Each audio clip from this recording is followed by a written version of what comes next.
March's GCC drop was a bit disappointing for me. I only got 4 unique items, and 2 of them arrived damaged. Now, after my January wave review, I didn't want to make another video talking about GCC negatively, but this is something that needs to be mentioned. Starting off, the Senate Guard is actually a pretty incredible minifigure, and the fact that GCC made this helmet mold from scratch is amazing. However, I think they should either package these better in the future or look into making these pieces out of a softer rubber material to prevent breaking. I super glued this piece back on for this review.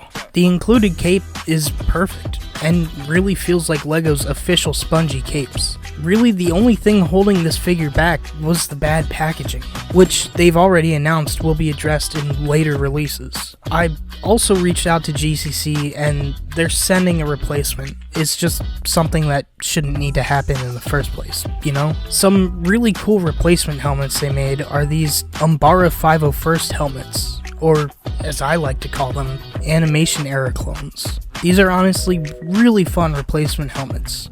I got 2 of them because it's always good to get some more variation in my 501st army. GCC's replacement helmets are always great purchases and are well worth the $2.50. This month they also made an Imperial 91st Recon clone, which I honestly have no clue what the source material is for this guy, but I do know that it's very cool. I already love GCC's normal 91st clones, as it was one of the first GCC products I ever purchased, but having an Imperial version is awesome too.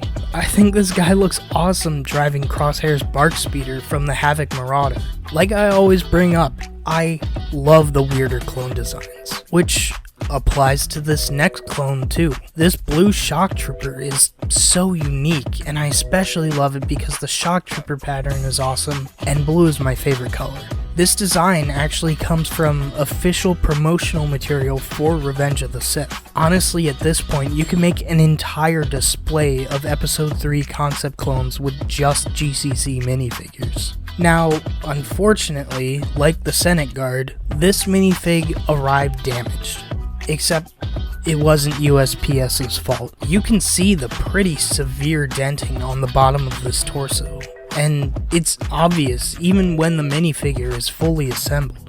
This was such a letdown for me because I was really looking forward to this minifig the most out of this wave. And it's not like the Senate Guard where you could just put some tiny dabs of super glue onto the piece and fix it. I was just so disappointed to see this. It's very unfortunate that I have to end another GCC video on a more negative note because I really do want to praise GCC for this wave, but these quality control issues need to be addressed. Quality control has never been GCC's strong suit. I personally haven't experienced that many problems, but this is the worst case I've had, and it's pretty bad. With the rate they're growing, I think the quality starts to slip a bit, but with the prices people are paying for even these $18 grunts, the quality control just needs to be better. I've had loose pieces or minor scratches or some printing defects on figures from them, but never something at this level.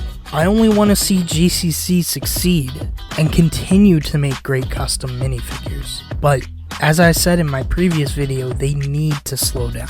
Once they get these mistakes under control, they'll be back on top. Later.